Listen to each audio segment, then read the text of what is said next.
मैं Z Ansari AIRTU Ramesh Facebook page और YouTube channel से लाइव हूं। अभी दिल्ली के बड़ौदा हाउस में हूं। यहां पे AIRTU NR जोन से नॉमिनेशन करने जा रही है और यहां पे तमाम ट्रैकमैन इकट्ठा हुए हैं।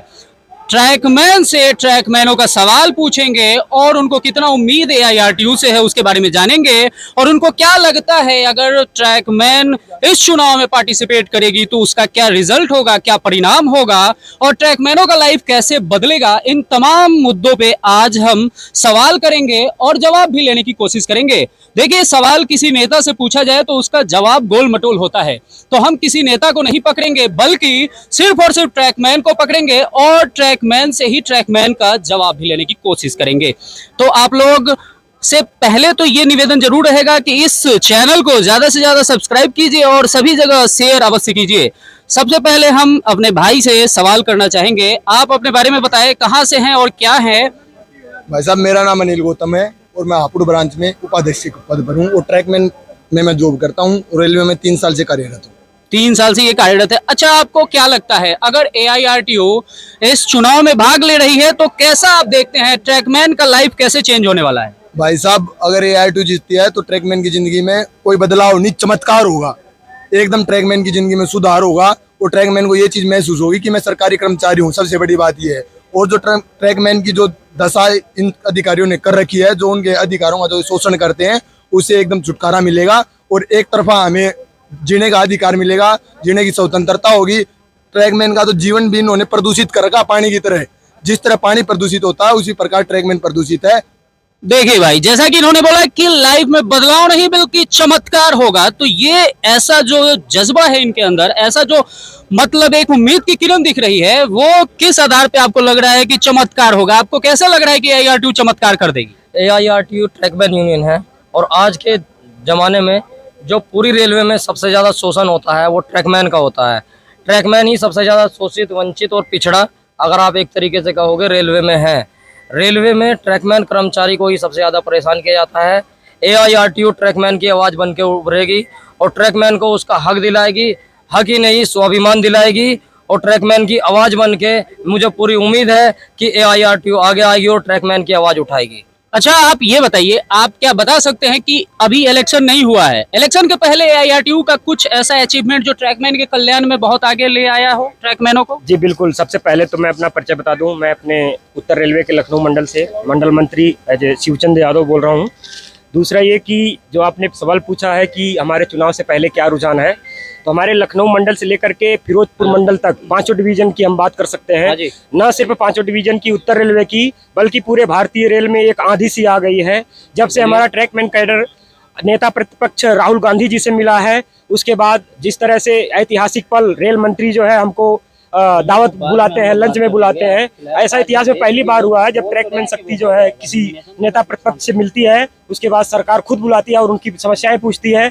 और वो समस्याएं जिससे सरकार अभी तक अनभिज्ञ है, जिस समस्या को फेडरेशनों ने उनके सामने नहीं रखा था, सरकार पूछती है कि ये बताइए कि ये फेडरेशन से बात करना पड़ेगा, तो बात क्यों करना पड़ेगा? यानी फेडरेशन ने आज तक हमारे लिए सिर्फ हमको बेवकूफ़ बनाने का काम किया है, उन्होंने हमारे लिए कुछ नहीं किया है। और जो भी करना है, जो भी अब आगे की लड़ाई है, ये हम जानते हैं कि all India railway track maintainer union अकेले लड़ेगा और जो है कि हमारी सारी समस्याओं का मात्र इस एक संगठन से ही निदान हो पाएगा। आज न सिर्फ ट्रैक मेंटेनर साथी हमारे साथ है बल्कि इसके साथ साथ ग्रुप डी के जितने भी ट्रैक मेंटेनर, जितने भी कर्मचारी भारतीय रेलवे में कार्यरत हैं, सब हमारा साथ दे रहे हैं। सबको लग रहा है कि हमारे इस शोषण का, हमारे इस उत्पीड़न का जवाब अगर कोई दे सकता है तो वो है AIRTU दे सकती है। देखिए भैया, ये माइक पकड़ लिए तो बिल्कुल छोड़ने के लिए तैयार नहीं था, क्योंकि जितने भी ट्रैकमैन हैं उनके पास इतना सवाल है, इतना बोलने के लिए है कि वो लोग बोलते बोलते थक जाएंगे, दिन से रात हो जाएगा, लेकिन खत्म नहीं होगा बात। तो थोड़ा सा हम प्रोग्राम को आगे बढ़ाते हैं और कुछ लोगों से मैं पूछने की कोशिश करता हूँ। हाँ, आप कुछ कहेंगे?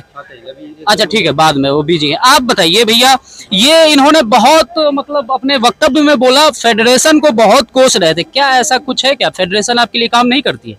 देखिए, जहाँ तक काम करने का सवाल है, जब तक एक प्लेटफॉर्म नहीं होता ना, ट्रैकमैनों के साथ हमेशा फेडरेशनों ने क्या किया है कि अगर ब्रांच स्तर की बात करें, ब्रांच स्तर से जब हम ऊपर जाते हैं, मंडल स्तर में आते हैं, जोन स्तर पे आते हैं, तो वहाँ पे ट्रैक मेंटेनरों को उत्तरदायित्व करने का मौका ही नहीं दिया, वहाँ पे उनको पद नहीं दिए। अच्छा। जब तक हमारा एक प्लेटफॉर्म नहीं होगा मंडल में, जोन में, हमारे साथी जाके खुद से पदभार नहीं संभालेंगे।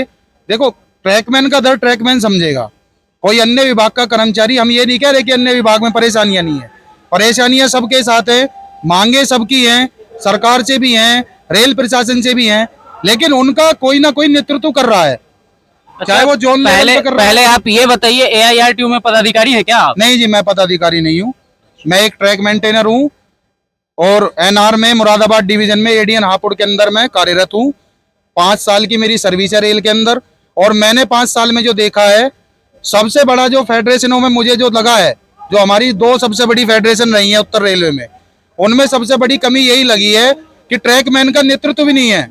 देखिए, रेलवे में एक मिनट, हाँ मैं आपको जरूर मैं अभी मौका देता हूँ। देखिए, सबसे बड़ा सवाल यहाँ पे उभर के ये आया है कि भारतीय रेल में ट्रैकमैनों का जो हिस्सा है वो लगभग 30 से 35% है, लेकिन इनके कथन अनुसार पूरे AIRF और NFIR के जितने भी वर्किंग कमेटी है उसमें ट्रैकमैन को आप नहीं देखिएगा। साथ ही साथ जो जोन लेवल पे क्या यहाँ पे क्या है, AIRF का क्या नाम है यहाँ पे?